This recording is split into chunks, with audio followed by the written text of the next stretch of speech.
सबसे पहले आपको बता देती हूँ कि आज हमारे कॉलेज में तिब्बत स्कूल से तिब्बत जो प्रवक्ता हैं वो आए हुए हैं और इनका आने का उद्देश्य क्या है? इनका आने का उद्देश्य है कि हमारे जीवन के जो नैतिक और जीवन मूल्य हैं ये उनके विषय में, जो आज समाज में मूल्य समाप्त होते जा रहे हैं, ये उनके विषय में हमें बताएंगे। और ये जो 14वें गुरु जी हैं तिब्बत समुदाय के श्री दलाई लामा, उनकी जो सिद्धांत हैं, उनके जो दर्शन वैल्यूज़ हैं, मॉरल वैल्यूज़ हैं, उनके विषय में भी हमें बताएंगे। उनके जन्म उत्सव को एक वर्ष जो करुणा वर्ष इन्होंने नाम दिया है, उसके उपलक्ष्य में आज ये हमें बताएंगे। और आप सबकी तरफ से, बच्चों की तरफ से, स्टाफ की तरफ से मैं इनका स्वागत करती हूँ। प्लीज़ क्लैप करें।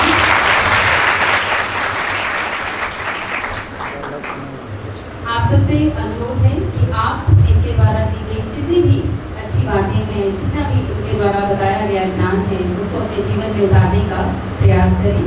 अब मैं सेक्रेटरी साहब के पास लेके जा रही हूँ।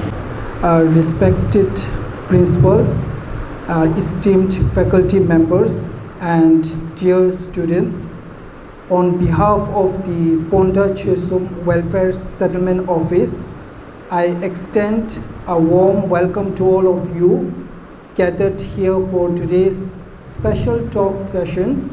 Before I proceed, allow me to share a brief note about today's event. This year we are observing the Year of Compassion, a special initiative that is a part of the year-long celebration for marking the 90th birthday anniversary of His Holiness the 14th Dalai Lama.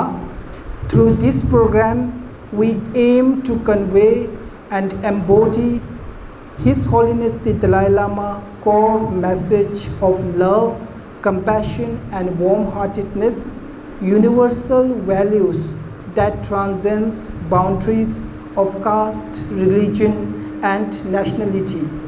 On this note, I would like to share a message from His Holiness the 14th Dalai Lama, one that he often shares whenever he meets people. Be kind whenever possible. It is always possible. Love and compassion are necessities, not luxuries.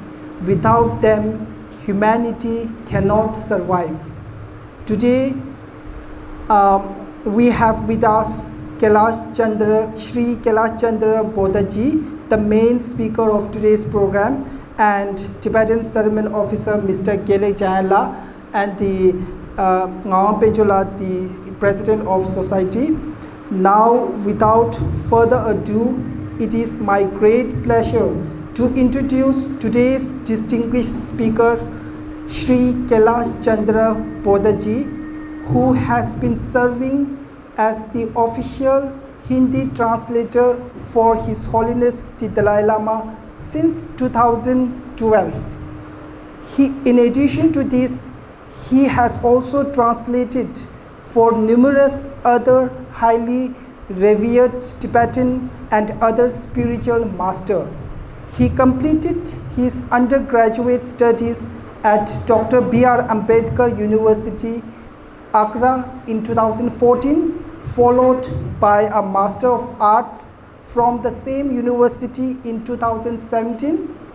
In addition, he holds several academic degrees, including MA in Madhyamika Buddhist Philosophy in 2019, Master of Arts in Buddhist Studies from the University of Delhi, Rime Lobe, which means Great Master of Buddhist Philosophy in 2022.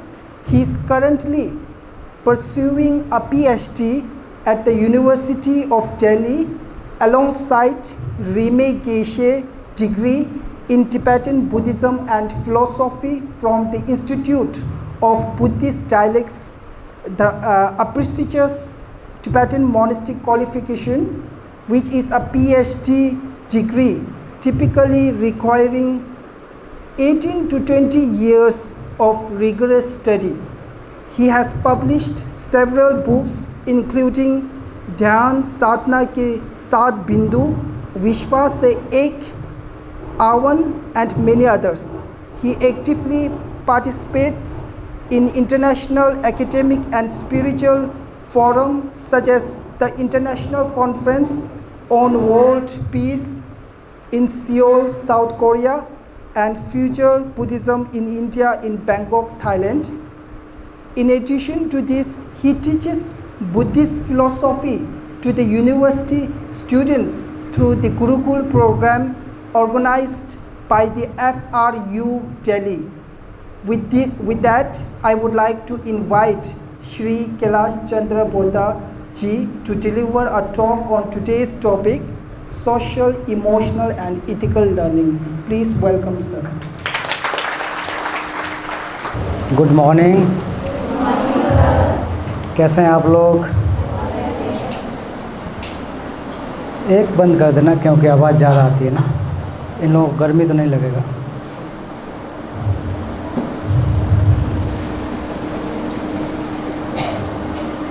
इस BKD महिला महाविद्यालय में आने पर मुझे काफ़ी प्रसन्नता हुई, खुशी हुई कि आप सभी बहनों से मिलने का अवसर प्राप्त हुआ। और इसके साथ साथ इस प्रबंधन कमेटी और इस महाविद्यालय की principal madam doctor Harpuneet Kaur ji, आपका और इसके साथ साथ समस्त कार्यकारिणी सदस्यगण, प्रबंधन समिति, अध्यापिकाएँ, सभी का मैं बहुत बहुत ऑन बिहाफ और टिबेटन सेटलमेंट और परम पावन दलाई लामा कार्यालय से की तरफ से मैं आपका बहुत बहुत धन्यवाद देता हूं कि आपने अवसर प्रदान कराया। तो आज यहाँ आने का उद्देश्य, आप लोगों को लग रहा होगा कि ये तिब्बती लोग हैं या बौद्ध लोग शायद कोई बौद्ध धर्म की बात करेंगे। यहाँ ऐसा कुछ भी नहीं है। परम पावन दलाई लामा जी ने अपने जीवन में क्या क्या कार्य किए हैं, वैसे तो आप सभी ने नाम सुना ही होगा, फ़ोटो देखा होगा, लेकिन उनका कार्य क्या है उसके बारे में मैं आपको यहाँ जानकारी देने के लिए आया हूँ। परम पावन दलाई लामा जी का जन्म 6 जुलाई 1935 को तिब्बत के एक छोटे से गांव में हुआ था और 2 वर्ष की आयु में उनको दलाई लामा के रूप में मान्यता दी गई। तिब्बत में परंपरा है, जब एक दलाई लामा जी गुजरते हैं तो दूसरे आते हैं, इसलिए यहाँ पर आपने देखा होगा 13वें, 14वें, 15वें दलाई लामा। तो अभी जो दलाई लामा है वो 15वें, 14वें दलाई लामा है। इनके गुजर जाने के बाद 15वें दलाई लामा आएंगे। तिब्बत में जो एक अवतार की व्यवस्था है, अवतार, तो ये बड़े बड़े जो गुरु लोग होते हैं उनका अवतार होता है। तो अभी के दलाई लामा जी 13वें दलाई लामा जी के अवतार हैं। तो इस प्रकार से 14, 15 ये व्यवस्था चलती रहेगी, ऐसा होता है। 1935 में फिर दलाई लामा जी को 2 वर्ष बाद 1937 में ल्हासा लाया गया। ल्हासा तिब्बत की राजधानी है। फिर वहाँ जैसे सभी बच्चों का अध्ययन होता है, पढ़ाई होती है, वो उन्होंने किया। उन्होंने भी 15-20 वर्षों तक पढ़ाई करके, जो कि सर्वोच्च डिग्री अभी बता रहे थे गेशे, तो वो प्राप्त की। तिब्बतन स्टडीज़ में गेशे जो है 18 से 20 साल तक पीएचडी करने में लगते हैं। 18 से 20 वर्ष लग जाते हैं। तो इसलिए तो ये कुल मिलाकर के परम पावन जी ने उसमें अध्ययन करने के बाद जब वो 16 वर्ष के थे, उस समय तिब्बत देश की राजनीतिक एवं धार्मिक जो जिम्मेदारी है उसको स्वीकार किया। 16 वर्ष की, मात्र 16 वर्ष की। बहुत सारे हमारे स्टूडेंट्स, बहनें जो हैं 16 वर्ष इस प्रकार से होंगी, तो हम लोग सोच सकते हैं कि 16 वर्ष की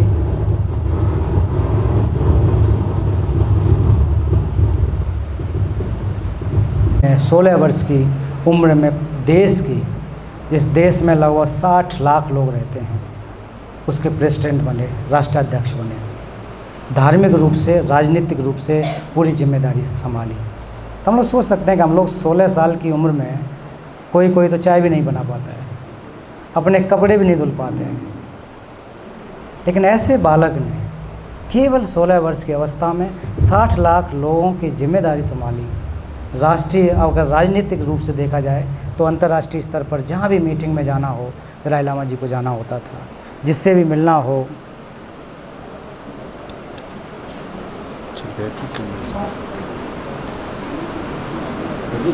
शायद इसका तो इस प्रकार से उनके जीवन को फिर 24 वर्ष के जब थे तो 24 वर्ष की उम्र में देश से निकलना पड़ा। दलाई लामा जी भारत में 1959 में आए, तब उस समय उनकी उम्र 24 वर्ष थी। 24 वर्ष की उम्र के बाद आज 90 वर्ष की इस अवस्था में लगातार मानव हित के लिए कार्य कर रहे हैं। और आप लोग सौभाग्यशाली हैं कि दलाई लामा जी आपके घर में रहते हैं। आपका घर मतलब धर्म हिमाचल, वो आपका प्रदेश है। आप लोग सौभाग्यशाली हैं कि विश्व की ऐसी महान हस्ती आपके यहाँ रह कर के पूरे दुनिया में भारत के संदेश को दे रहे हैं। तो इस प्रकार से संक्षेप में मैं आपको बताना चाहता हूँ। और दलाई लामा जी को अंतर्राष्ट्रीय स्तर पर विश्व का सबसे बड़ा पुरस्कार जो नोबेल पुरस्कार माना जाता है, तो शांति के क्षेत्र में 1989 में उनको प्राप्त हुआ। इसके अलावा कभी आप लोग को मौका मिले तो धर्मशाला जाइए, उनकी लाइब्रेरी अलग से, तो उसमें 2000 से ज़्यादा राष्ट्रीय अंतर्राष्ट्रीय अवार्ड्स उनको प्राप्त हुए। 60-70 देशों की मान्यता प्राप्त है, वो कहीं भी जा सकते हैं, किसी भी देश में कहीं भी रह सकते हैं। इस लगभग 65-70 ही उनको PhD की जो मानद उपाधि होती है, ऑनरेरी डॉक्टरेट, वो प्राप्त हैं। तो एक व्यक्तित्व ने, एक इंसान ने इतनी सारी कठिन परिस्थितियों में किस प्रकार से 60 लोगों को बांध कर रखा, किस प्रकार से बिना हत्या किए, हिंसा किए सभी लोगों को साथ रखा।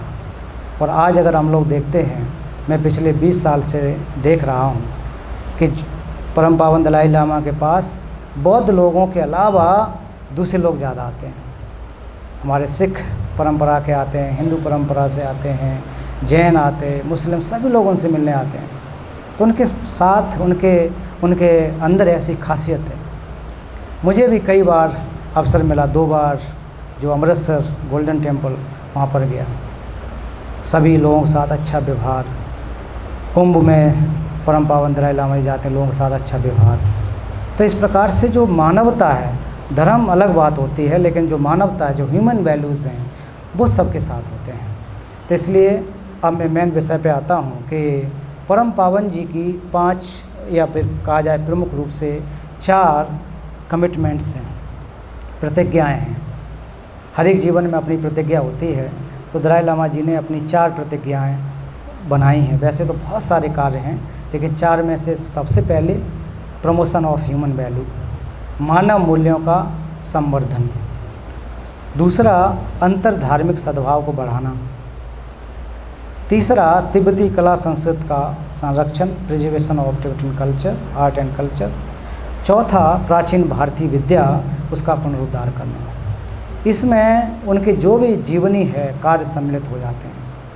सबको सुनाई दे रहा पीछे तक सुन पा रहे हैं आप मुझे? Thank you. तो सबसे पहला मानव मूल्य, और ये किसी धर्म से लेना देना नहीं है, ह्यूमन वैल्यू को हमको बढ़ाने की आवश्यकता है, मानव मूल्यों को। अब मानव मूल्यों में से हमारे कौन से मानव मूल्य होते हैं? जैसे करुणा, अभी जो हम लोग ईयर ऑफ कंपैशन मना रहे हैं, तो परम पावन दलाई लामा जी पूरे जीवन भर कंपैशन का उन्होंने अभ्यास किया है। और वो हमेशा कहते हैं कि अगर आप खुश रहना चाहते हो तब भी कंपैशन का प्रैक्टिस करो, परिवार वालों को खुश रखना चाहते हो तब भी करुणा या कंपैशन का अभ्यास कीजिए, दूसरों को अगर खुश रखना चाहते हो तब भी आप करुणा का अभ्यास कीजिए। मेरा धर्म बहुत आसान है, मेरा धर्म करुणा है, मानव का धर्म करुणा है। तो उसके साथ साथ जो हम लोग फॉरगिवनेस, क्षमा करना, आसान नहीं होता है दूसरों को क्षमा करना। थोड़ी थोड़ी बात पर हम लोग झगड़ जाते हैं, है ना। पेंसिल कोई चुरा ले, कलम चला ले, तो एकदम से पूरी दुश्मनी बना के बैठ जाते हैं ना, क्षमा नहीं कर सकते हम, इसको करना है। दूसरा, संतोष, सेटिस्फैक्शन, और सेल्फ डिसिप्लिन, ये हमारे क्या हैं, मानव मूल्य हैं। ये सारी की सारी करुणा, मैत्री, सेल्फ डिसिप्लिन, सेटिस्फैक्शन, ये कहीं बाहर से नहीं आ सकते। ये सब हमारे अंदर है। हम जब पैदा होते हैं तब से ही हमारे साथ होते हैं। छोटे से बच्चे को देखा जाए तो उसके अंदर भी कंपैशन है, बुजुर्ग को देखो तो उसके अंदर भी कंपैशन है, करुणा है। उसको बढ़ाएं या न बढ़ाएं ये हमारे हाथ में होता है। आप लोग से मैं एक प्रश्न पूछूंगा, हम सभी लोग क्या चाह रहे हैं? हम सभी लोग या आप लोग क्या चाह रहे हैं ज़िंदगी में? हैं? किसी ने कुछ कहा था, क्या चाह रहे हैं? बताइए हम लोग क्या चाह रहे हैं? क्या चाह रहे हैं?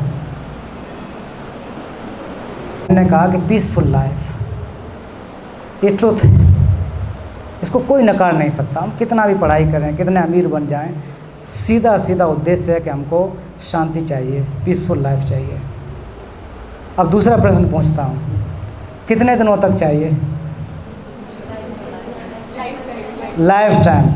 इसमें भी देखो कितनी कंजूसी, वो है ग्रीड ना कि लंबे समय तक, थोड़े दिन, 1 साल के नहीं, लंबे समय तक।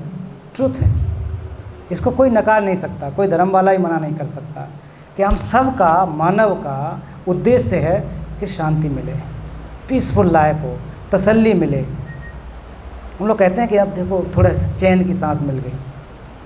अस्पताल में जाकर के देखो, किसी के नाक में ऑक्सीजन लगी है, कहीं कहीं सुई लगी हुई है, तो वो क्या खोज रहा है? तड़प रहा है बेड पे, एक मोमेंट की अच्छी सांस लेना चाहता है।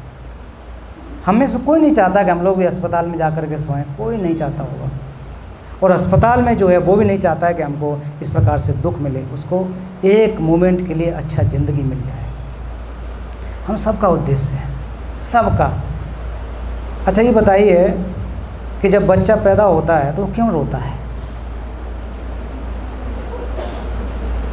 हम सब रोए हैं कि नहीं रोए? सब रोए कि नहीं रोए?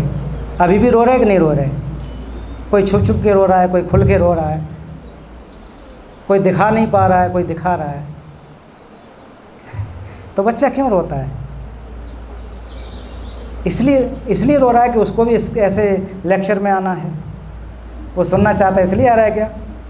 नहीं चाह रहा है ना? या उसको अभी इसे MA क्लास में जाना है, इसलिए रो रहा है क्या?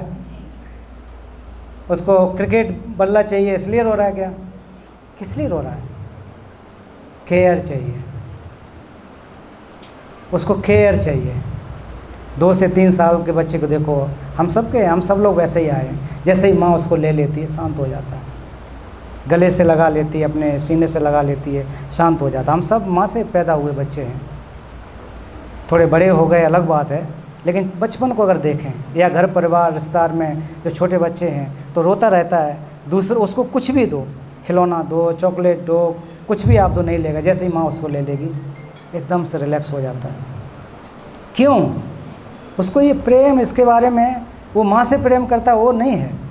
छोटा बच्चे का अभी तो ब्रेन भी डेवलप नहीं हुआ उतना। उसको ये पता है कि ये जो इंसान है वो हमको प्रोटेक्शन दे रहा है, हमको प्रेम दे रहा है, ये एक हमारे रक्षा का एक कवच है। सही है कि नहीं बात? इसमें कोई धर्म की बात है कि नहीं? कुछ भी नहीं है इसमें। ये हम लोगों का नेचुरल, या कहा जाए नैसर्गिक, ये हमारा आदत है। मनुष्य का स्वभाव कारुणिक है, हिंसात्मक नहीं है। और उसमें से कहा जाता है कि महिलाएं कमज़ोर दिल की होती हैं। कमज़ोर नहीं, करुणा कमज़ोरी नहीं, मजबूती है। कमज़ोरी नहीं है। लोग गलत समझ लेते हैं कि करुणा जो है कमज़ोरी है।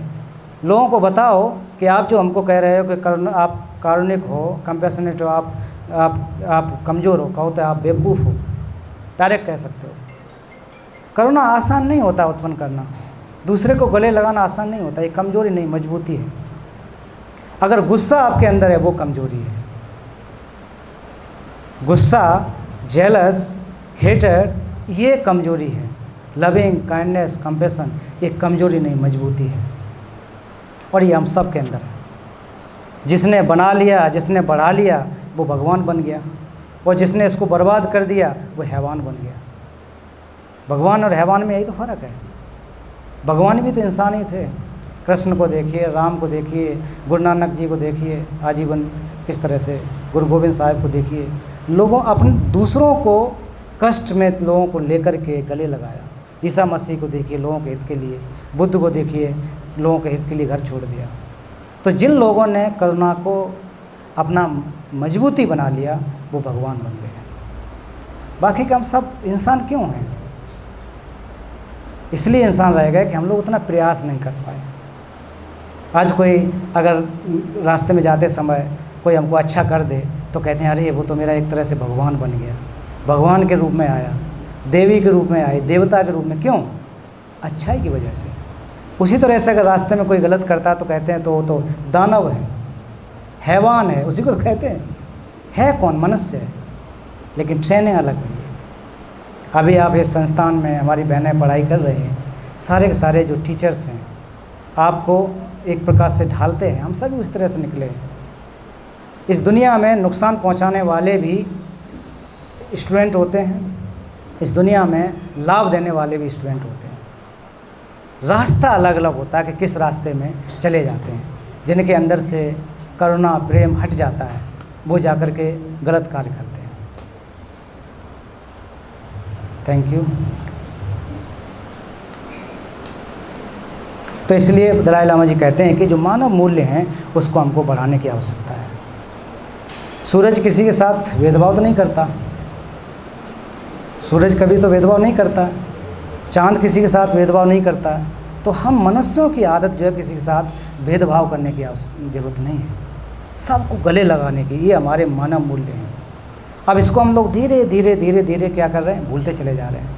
छोटी छोटी चीज़ों के लिए, ज़मीन के लिए, उसके लिए झगड़ जाते हैं। एक माँ के बच्चे, एक माँ के बहन भाई आपस में दुश्मन बने बैठे हुए हैं। तो ये बहुत ख़तरनाक बात है और दुख वाली बात है कि जो मानव मूल्य हमारे अंदर हैं और हम लोग पढ़ने के लिए आते हैं, पढ़ाई करने आते हैं। एजुकेशन हमको क्या देती है? अच्छा बनने के लिए। एजुकेशन अगर कंस्ट्रक्टिव हो, सकारात्मक हो, तो हमको बहुत अच्छा कुछ कर सकती है, लोगों का हित करा सकती है। एजुकेशन अगर डिस्ट्रक्टिव हो तो लोगों का हानि पहुंचा सकती है। जो आतंकवादी हैं, लोगों को मारते हैं, उनकी भी तो एजुकेशन है, लेकिन उनको एजुकेशन दिया गया कैसे लोगों को मारना है, किस प्रकार से लोगों को नुकसान पहुंचाना है। तो ये डिपेंड करेगा हमारे संस्कार पर, हमारे जो शिक्षा प्राप्त करने के रूप में। रास्ता आप किस रास्ते पे चले जाओ। अगर आपसे कहा जाए कि हरिद्वार पता नहीं इधर है किधर, इधर है हरिद्वार इधर है, देहरादून, तो आपको बता दिया जाए कि देहरादून जाना है, तो देहरादून न जाके अगर आप अपोजिट चले जाओ तो आप ज़िंदगी में देहरादून नहीं पहुँचोगे। हम लोग कंस्ट्रक्टिव की जगह डिस्ट्रक्टिव, विनाशकारी एजुकेशन की तरफ चले जाएं तो हम लोग कभी वहाँ पर पहुँच नहीं पाएंगे, हम कभी अच्छे इंसान नहीं बन सकते हैं। तो ये मानव जो मूल्य हैं उसमें लगातार कमी आ रही है, लगातार कमी आ रही है। इसके साथ साथ और मानव मूल्यों को वो भी सेकुलर वे में, ऐसा नहीं कि मैं बुद्धिस्ट हूँ तो बुद्धिस्ट के हिसाब से लोगों को ऊपर थोपना, ऐसा नहीं है। सेकुलर तरीके से सभी धर्मों में विशेषता है सेकुलर कि इसमें धर्म का नाम लेने की आवश्यकता ही नहीं है। प्रेम, मैत्री, करुणा सभी में है। किसी से भी पूछो जा कर के कि आपका धर्म क्या सिखाता है, कहेंगे प्रेम सिखाता है, भाईचारा सिखाता है, बंधुता सिखाता है। तो अच्छी चीज़ें हैं, उसको हमको लेकर के अपने जीवन में डालने की आवश्यकता है। इस दुनिया में जो युद्ध करने वाले लोग जो होते हैं उसमें से शायद 99% पुरुष होते हैं, महिलाएं नहीं होंगी। वो मजबूरी में चलो सेना में जाना पड़े, जॉब है, अलग बात है, लेकिन युद्ध का जो कंसेप्ट लेने वाले आते हैं वो मनुष्यों में से पुरुष हैं। आप देखिए अगर मैं गलत ना हूँ तो क्यों महिलाएं क्यों नहीं आ पाती? इसलिए उनका इतना ज़्यादा करुणा से भरा हुआ चित्त होता है। बहुत कारुणिक होती हैं, रियली मैं बता रहा हूँ। ये हम अपने माँ बाप को देख सकते हैं, अगर कुछ भी थोड़ा भी हो जाए एकदम से अपने आप को दूर कर ले, नहीं इसको नुकसान पहुंच जाएगा, अपना हो या पराया हो। तो ये क्षमता पुरुषों में होती है लेकिन उतना नहीं होती है। पुरुषों में शारीरिक बल, क्या नुकसान करना है, क्या तोड़ फोड़ करनी है, ये करने में माहिर होते हैं, लेकिन जहाँ तक प्रेम या गले लगाने की क्षमता है जो महिला में है, ज़्यादातर आप देखिए, ये मैंने पाया, देखा है। हमारी माँ जो इतनी कारुणिक थी, पिता उतने नहीं थे, भाई लोग उतने कारुणिक नहीं हैं जितने हमारी बहनें लोग हैं अपनी। तो इसलिए ये सारी की सारी चीज़ें, मानव मूल्यों को हमको बढ़ाना है, ये नैतिकता हमारे जीवन में लाने की आवश्यकता है। तो ऐसे परम पावन दलाई लामा जी जैसे जो नेतृत्व करता है, नेता हैं या धार्मिक गुरु हैं, वो बहुत कम देखने को मिलते हैं। दूसरा, एक जो उनकी प्रतिबद्धता है, इससे जाने से पहले इन चीज़ों को हम कैसे ला सकेंगे, उसके लिए हर दिन हमको अपने आप को याद करना पड़ेगा, कि रिफ्लेक्ट करना पड़ेगा कि हम तो मानव हैं। मानव का आदत क्या है? लविंग एंड काइंडनेस, दूसरों का केयर करना, दूसरों का नुकसान करना नहीं, ये हमारी आदत है। हम लोग शेर चीता तो नहीं एक दूसरे को मारते फिरें, ऐसे तो नहीं है। और ये विशेष क्या बनाता है हमको? हमारा ब्यूटीफुल माइंड, हमारी एजुकेशन। हम लोग शिक्षित इसलिए तो आ रहे हैं कि हम हमारे अंदर जो आदतें हैं उसको दूर करके एक अच्छे इंसान बन सकें।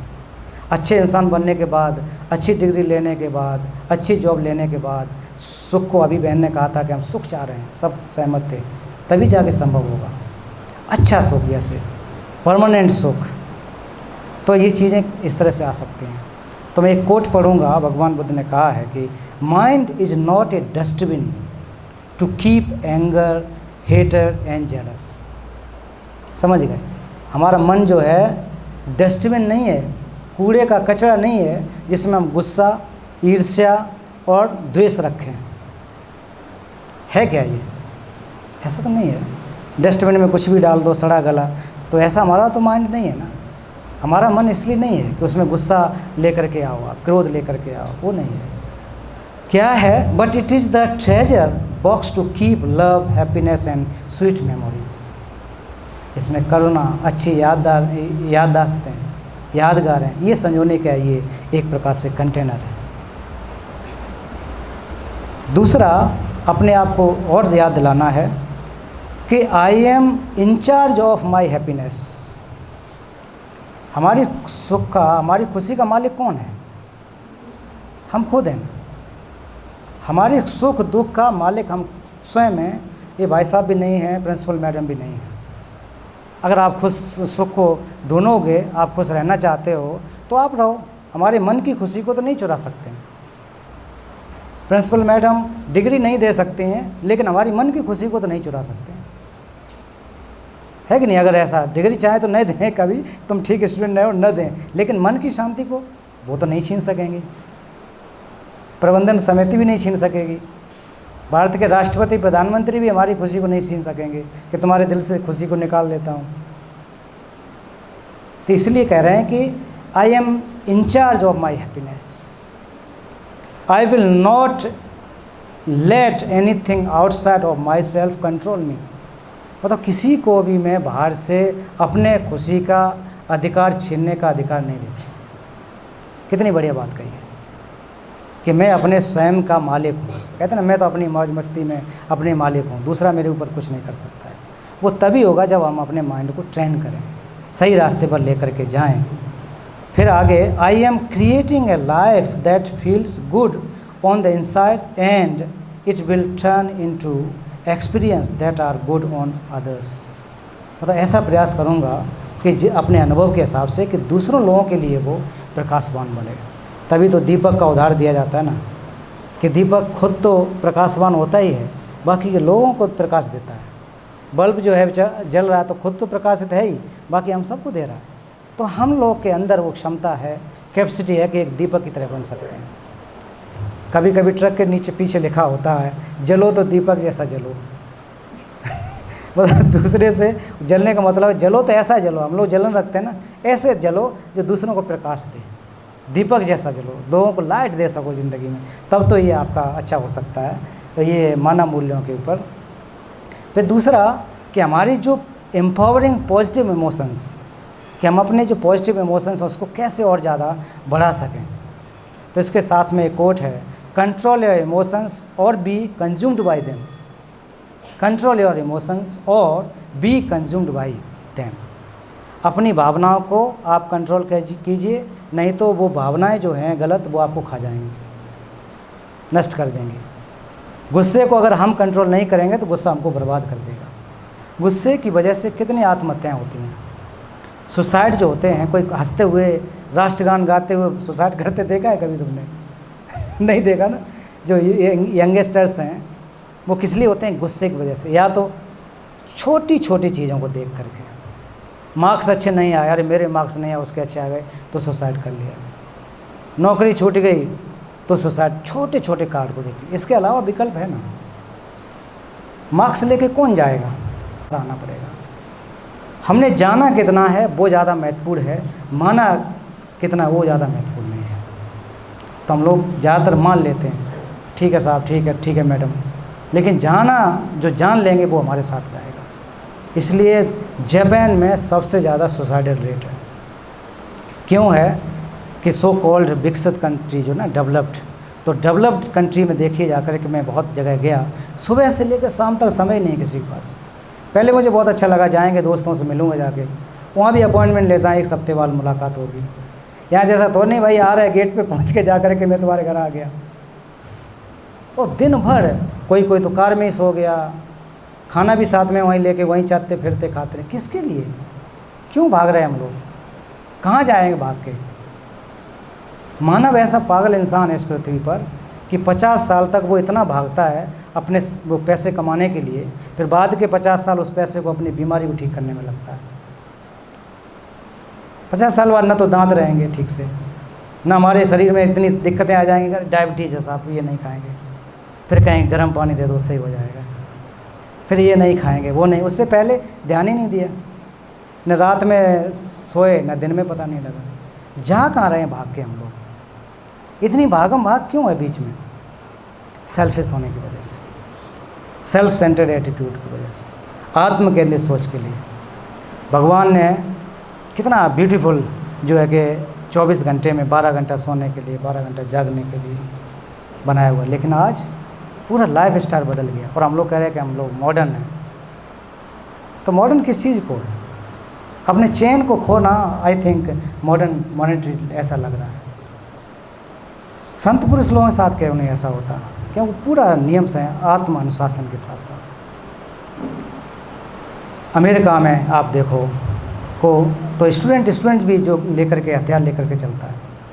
क्लास में बहुत बार थोड़ा बातचीत हो गया तो एक दूसरे को गोली मार देते, बहुत बार ऐसा आता है। एक पागल सरफिरे ने आकर कितने लोगों को नुकसान पहुंचा देते हैं। तो ये क्या हुआ? उनके अंदर एथिक्स की कमी है, मानव को मानव की तरह से नहीं समझ पा रहे हैं। तो इसलिए अपने इमोशंस को कंट्रोल मत होने दो कभी भी। हम कितने भी मुश्किल आ जाएं कोई दिक्कत नहीं है, कठिनाई आ सकती हैं। कहते हैं कि उठता वही है जो ज़मीन पे गिरता है। पहलवान अगर अखाड़े में जाए, एक बार पटकी लग जाए, गिर जाए तो उठे ही नहीं, तो फिर वो ऐसा तो नहीं होता, बार बार उठेगा, प्रयास करेगा, भले ही इस बार न जीते बाद में जीतेगा। तो हम सब लोग इस दुनिया में अपनी लाइफ के पहलवान बनने की आवश्यकता है। हार नहीं माननी है। हार अगर मान गए भाई, आपने शरीर को नष्ट कर लिया, आप कहाँ सेल्फ मतलब सुसाइड करने के बाद सुख मिल गया क्या? सोचने वाली बात है। मरने के बाद हमको सुख मिल गया क्या? हमने देख लिया? नहीं देखा ना। अगला जीवन हमको मिलेगा कि क्या मिलेगा कोई पता है क्या? डिसाइडेड है क्या? तो क्यों इतने अच्छे जीवन को हम बर्बाद कर रहे हैं? क्यों? ये इतना ब्यूटीफुल, हमारे पास दोस्त हैं, यार हैं, भाई बहन हैं, माँ है, पिता हैं, सब कुछ है, इतना अच्छा समाज में हम लोग रह रहे हैं, लेकिन फिर भी छोटे से अपनी इमोशंस की वजह से कि हम रह नहीं सकते। रह के फिर कहाँ रहोगे जाकर? क्या करोगे बाद में जाकर? तो जिसने अपने जीवन को ठीक कर लिया, इमोशंस के कंट्रोल में नहीं आया, वो अपने जीवन को सार्थक कर लेता है। फिर अगला प्रेम के बारे में, एम्पावरिंग पॉजिटिव इमोशंस, एक बहुत अच्छा कोट है। अब यहाँ वो नहीं है, पावर पॉइंट नहीं, तो आप लोग को दिखाने का हमारा टारगेट था। कह रहे हैं कि ट्रू लव रिक्वायर्स फेथ। हम लोग प्यार की बातें करते हैं ना, प्यार आजकल बिजनेस प्यार ज़्यादा होता है। बोला कि आई लव यू, उधर से ही बोल दे आई लव यू, बदला हो गया ना, हमने किया तुम्हारा भी हो गया, बस चलते हैं फिर। तो ज़्यादातर बिजनेस है। कह रहे हैं कि ट्रू लव रिक्वायर फेथ, विश्वास होना चाहिए। कि ये हमको हमारे साथ अच्छा करेगा। ट्रस्ट एंड लॉयल्टी, वास्तविक प्रेम तो वही है जहाँ पर विश्वास हो, भरोसा हो, लॉयल्टी हो। फिर दूसरे सेंटेंस में not chocolate, flowers and expensive gifts.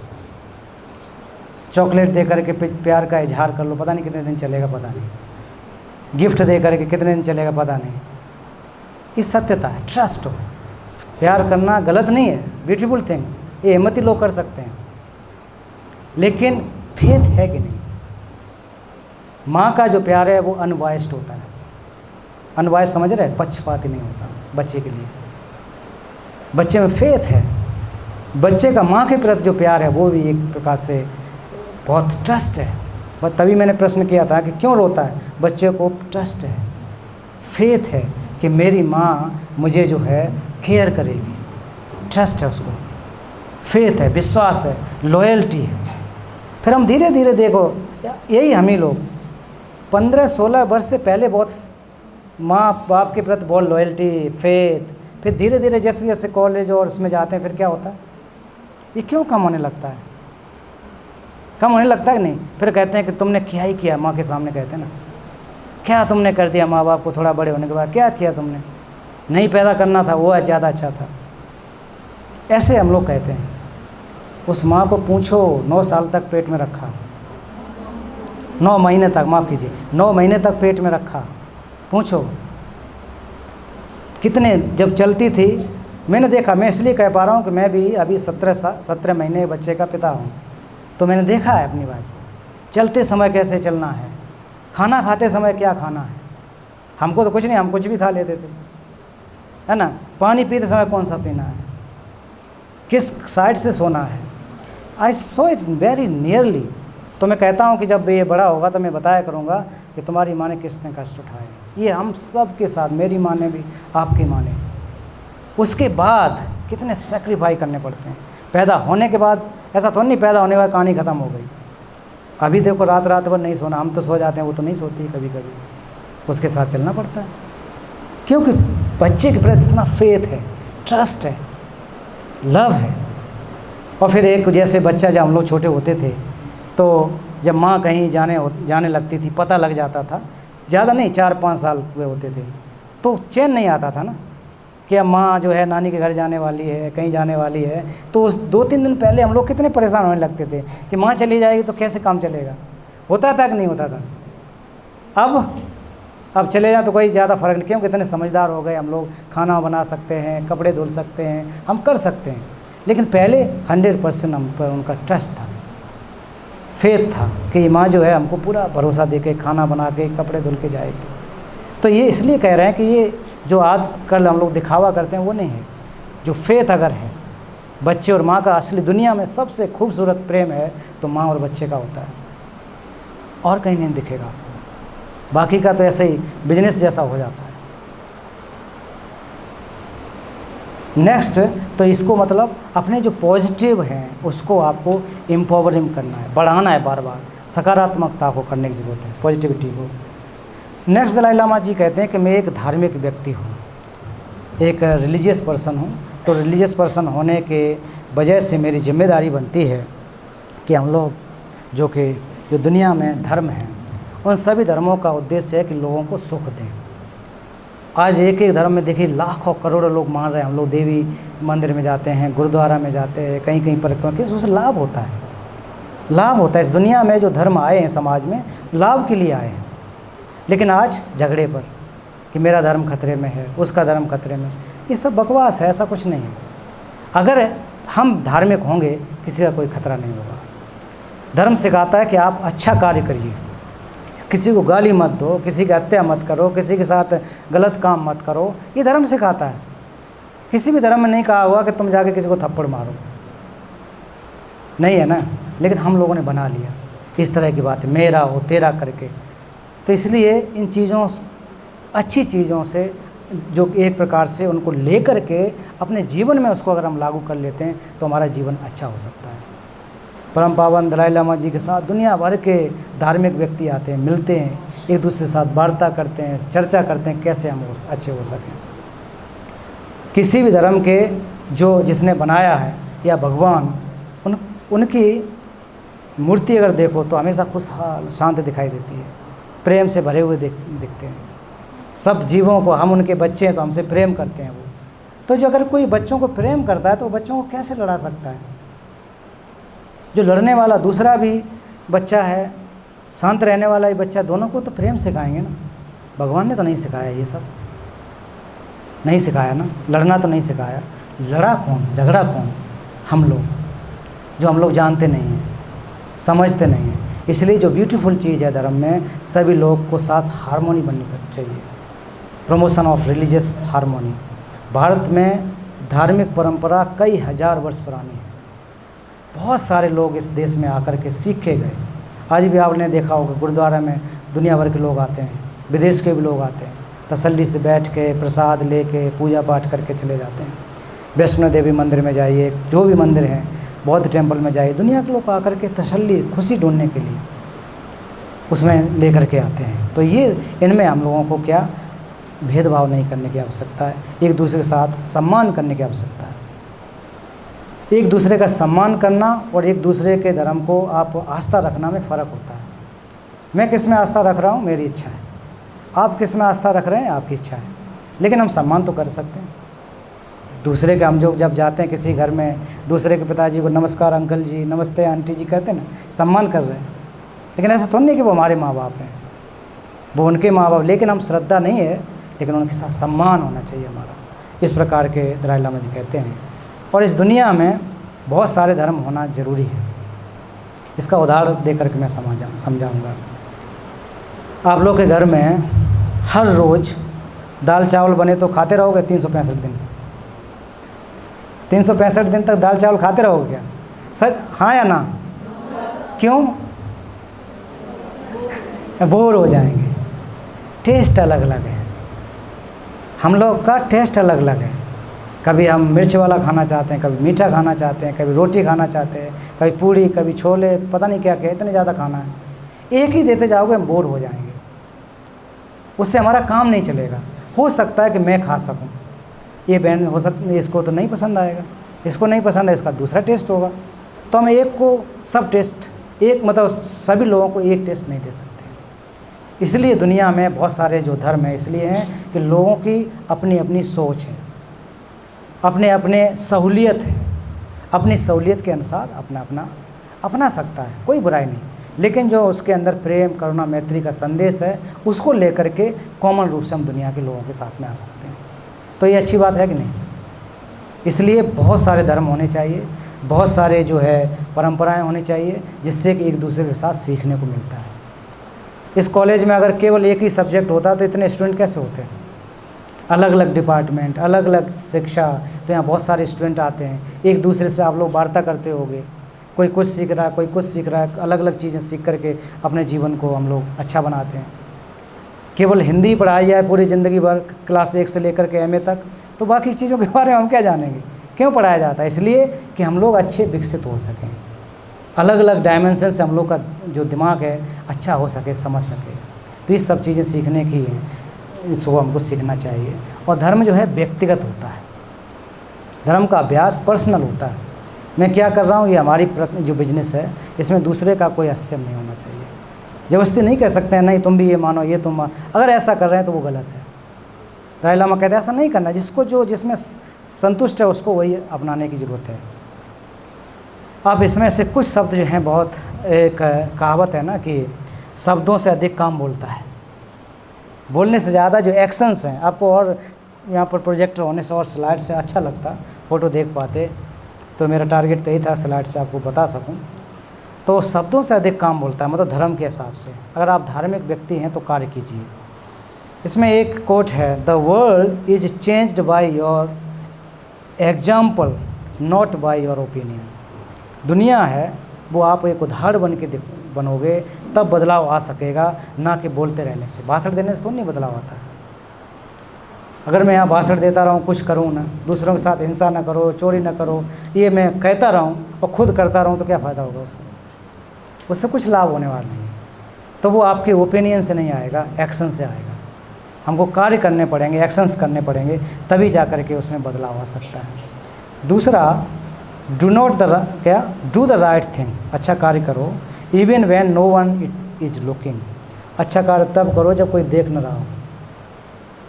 हम लोग दिखावे के लिए ज़्यादा करते हैं अच्छा काम ना, कि कोई देखेगा, फ़ोटो छप जाएगा, फटाफट जो है करेंगे दिखाने के लिए कोशिश करते हैं ना।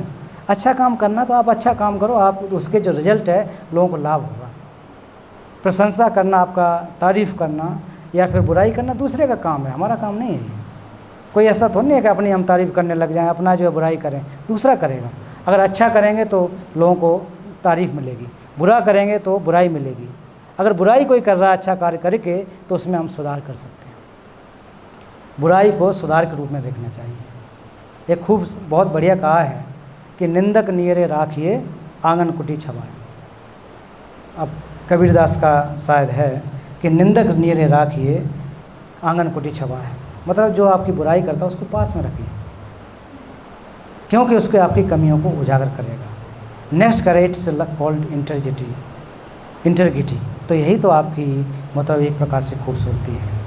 नेक्स्ट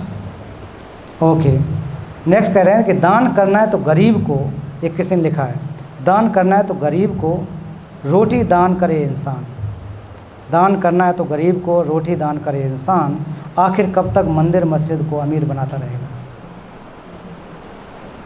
है ना। अगर दान करना है, रोटी देनी है तो अमीर गरीब को करो, मंदिर मस्जिद को कब तक अमीर करते रहोगे। हम लोग आसपास के लोगों को छोड़ देते हैं। ऐसा नहीं कि नहीं करना, लेकिन ज़रूरत कहाँ है, तो ऐसे करने की हमें आवश्यकता है। चौथा एक मैं स्किप कर रहा हूँ कि वो Tibet art and culture, madam ji का संदेश है कि अभी 15-20 मिनट और है हमारे पास। तो प्राचीन भारतीय विद्या, अब कुल मिलाकर के ये सब चीज़ें दलाई लामा जी कहाँ से ली हैं, हमारे भारत की प्राचीन परंपरा है। वो कौन सी, साइकोलॉजी, मनोविज्ञान में ऐसी क्षमता है, प्राचीन विद्या में ऐसी क्षमता है कि दुनिया को सिखा सकता है। नालंदा विश्वविद्यालय हुआ करता था 5th सेंचुरी से 12th सेंचुरी तक, उसमें दुनिया के सभी लोग पढ़ने के लिए आते थे। आप लोग मैथमेटिक पढ़े होंगे जिन लोगों ने, जो 0 एंड डेसिमल जो दिया है वो किसने दिया है, याद है, आर्यभट्ट, नालंदा के स्टूडेंट थे, भारत के स्टूडेंट थे। तो वो जब यहाँ पर आए उसके साथ साथ बहुत सारी विद्याएं वहाँ पर की, ज्योतिष की विद्या वहाँ हुई, धर्म की विद्या वहाँ पर हुई। तो दलाई लामा के अनुसार ये कह रहे हैं कि वो आधुनिक जो मॉडर्न एजुकेशन है और एंशिएंट एजुकेशन है, इन दोनों को अगर साथ लेकर के आएंगे तो वो हमारे लिए बहुत ज़्यादा लाभदायक हो सकेगा, बहुत हितकारी बनेगा। एंशिएंट इंडियन विजडम दूसरे विजडम नहीं कहा गया, भारत की प्राचीन ज्ञान, इसलिए क्योंकि उसमें इमोशंस को ठीक करने के लिए बातें कही गई हैं। और जो मॉडर्न साइंस है, मॉडर्न में फिजिकल कंफर्ट, घर अच्छा कैसे बनाएं, कार अच्छी कैसे बनाएं, और चीज़ें हम कैसे बनाएं, जहाज़ अच्छे कैसे बनाएं, तो ये फिजिकल कंफर्ट शारीरिक रूप से, भौतिक रूप से, लेकिन आंतरिक रूप से एंशिएंट विजडम से ही मिलेगा। कैसे हम अपने इमोशंस को, क्रोध को कम कैसे करें, दूसरे के साथ मित्रता हम लोग कैसे बना करके लेके आएँ, ये सारे हो सकते हैं। और ये केवल और केवल इस भारत देश में संभव है। और इसके लिए दलाई लामा जी ने पिछले 2019 से एक कार्यक्रम का शुरुआत किया जिसको नाम दिया गया सोशल इथिकल इमोशनल लर्निंग। तो सोशल इथिकल इमोशनल लर्निंग में उसमें क्या है कि सामाजिक, और मैं बहुत सारी चीज़ें छोड़ूंगा, समय का अभाव है, सीधा मैं ये बताना चाहता हूँ। उस कार्यक्रम में, और ये कार्यक्रम कहा जाए तो कोर्स अमेरिका की एमोरी यूनिवर्सिटी और भारत के दलाई लामा जी के ट्रस्ट के द्वारा, अन्य विद्वानों के द्वारा बनाया गया है। तो ये जो अभी मैं आपको बता रहा था सोशल इथिकल इमोशनल, ये 79 कंट्री में अभी तक अप्लाई किया हुआ है। 79 6 साल में 79 कंट्री में 20 करोड़ से ज़्यादा स्टूडेंट उसके एक प्रकार से इनरोल्ड हैं, पढ़ाई कर चुके हैं। उसे जो मॉडर्न हमारा एजुकेशन, उससे लेना देना नहीं है। इस प्रकार की बातें जो हैं वो 20 करोड़ से अधिक, और उसमें से ज़्यादातर इंडियन हैं। राजस्थान में, अरुणाचल प्रदेश, लद्दाख में, इवन लास्ट ईयर हमने यहाँ पर धर्मशाला कॉलेज में भी लॉन्च उसको किया है। 25 अलग अलग लैंग्वेज हैं, 1,10,000 से ज़्यादा टीचर्स हैं इसको सिखाने वाले, पूरी दुनिया 1,10,000 से। और जो माफ़ कीजिए 1,10,000 से अधिक स्कूल्स हैं जिन्होंने अडॉप्ट किया है और 5 लाख से अधिक ट्रेंड टीचर्स हैं। तो इस प्रकार से उनका मकसद यही है कि दलाई लामा जी भले ही वो तिब्बत के हैं, लेकिन वो अपने आप को भारत का पुत्र इसलिए कहते हैं कि पूरा ज़िंदगी भारत में गुजरा है। अगर इस प्रकार की बातें कहें दुनिया के लाभ के लिए हैं तो हमको लग रहा है कि हमको स्वीकार करना चाहिए, इसमें कोई बुराई नहीं है। तो इसी के साथ साथ मैं ये समाप्त करता हूँ और किसी के पास कोई प्रश्न हो, क्वेश्चंस हों तो कृपया 1-2 क्वेश्चन पूछें। सर ने बताया हमें कि धर्म क्या है। धर्म वास्तव में हमारे नैतिक मूल्य हैं। धर्म कट्टरता नहीं है, वो हमारे नैतिक मूल्य हैं जो हमें ये बताते हैं कि मनुष्य को वास्तव में चाहिए क्या। एक शांति चाहिए, एक ऐसा जीवन चाहिए जो उसे दूसरे मनुष्य का सम्मान करना सिखाता है, धर्मों का सम्मान करना सिखाता है। सर ने बताया करुणा वर्ष मनाने का ये जो उपलक्ष्य है वो ये है क्योंकि दलाई लामा जी का मुख्य मोटिव था करुणा, कि करुणा वास्तव में जो मनुष्य का गुण है वो जन्म से ही उसके साथ होता है। और करुणा एक भावना जो है वो महत्वपूर्ण भावना है जो ये बताती है कि हमें दूसरों को माफ करना एक बड़प्पन की निशानी है, छोटेपन की निशानी नहीं है। और ये सारी बातें मैं चाहती हूँ कि आप हम अपने जीवन में आत्मसात करके अपने जीवन में आगे बढ़ सकते हैं। ऐसा हम सबको करना भी चाहिए ताकि आने वाले समय में जितने भी ये युग हो रहे हैं, जितनी भी जो समस्याएं हैं वो समाप्त हो सके। क्योंकि आप सारे कर्णधार हैं, युवा हैं, आपकी सोच बढ़ेगी तो जरूरी है कि सोच बढ़नी भी चाहिए, विश्व बढ़ेगा और विश्व बढ़ना ही सबसे जरूरी है। ठीक है, धन्यवाद। और मैं धन्यवाद करती हूँ सर का, कैलाश सर का, इतनी अच्छी बातें हमें बताई। धन्यवाद।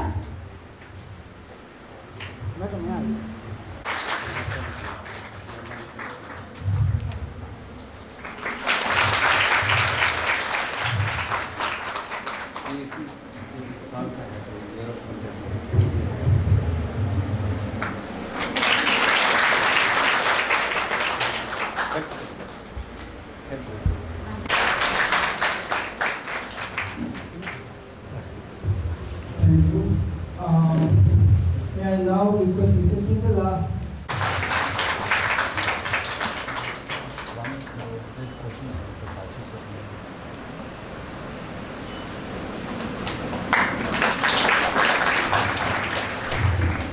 Thank you all once again for your